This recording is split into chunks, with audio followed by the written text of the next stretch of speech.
Let's get right into this review for Nosferatu.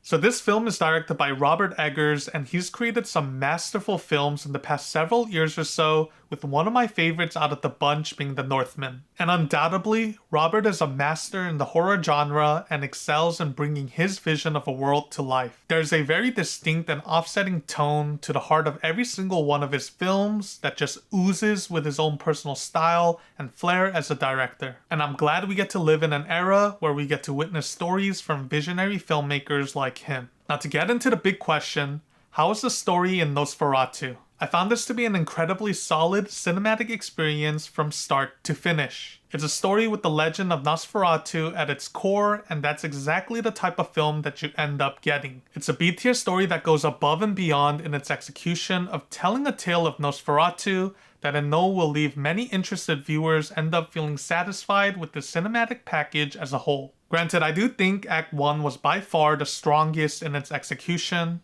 Several moments in Acts 2 and 3 made me feel that the story did drag on longer than it needed to, and it didn't have the same amount of magical impact I felt from the beginning phases of the film. Witnessing this 1830s gothic world with mythic lore firsthand was really a breath of fresh air from any of the recent films that I've seen. And yeah, I don't think I've ever witnessed a modern film set in these types of Transylvania-esque settings, and I found it to be extremely interesting, and the visuals alone were enough to capture my attention for a good chunk of this narrative. Director Robert Eggers truly knows how to capture the essence of a world within his own cinematic practices, and I truly enjoyed seeing many of the set pieces used to shoot this film come to life with the paired narrative here. And the great performances from Nicholas Hoult, Lily Rose Depp, Willem Dafoe, and every other cast member here also helped to further the illusion of this creative world being brought to life. Now, as for the horror aspects, this definitely wasn't the scariest film I've witnessed. There aren't a lot of cheap scares or jump scares in general,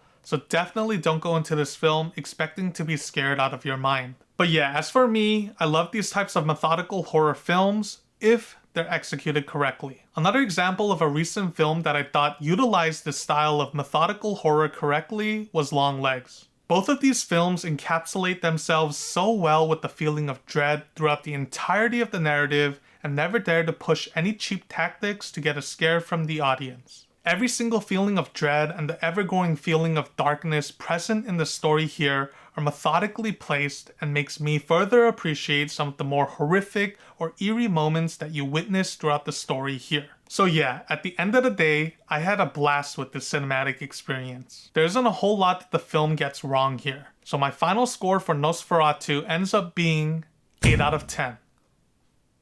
It's not a perfect film, but it 100% owns up to the B-tier story that it's trying to tell and excels in most marks by still trying to achieve A-tier perfection. Great performances from the cast, the breathtaking cinematography, and good enough pacing for a simple story filled with tons of dread and creative executions makes this a film that horror or Nosferatu fans will continue to appreciate for years to come. Anyways, thanks for checking this review out. I just realized this is the final film I'll be reviewing this year, so thank you all for sticking with me on this journey, and I'll have more reviews coming out next week, so definitely stay tuned, and I shall see you again soon. Until then, Happy New Year's and peace.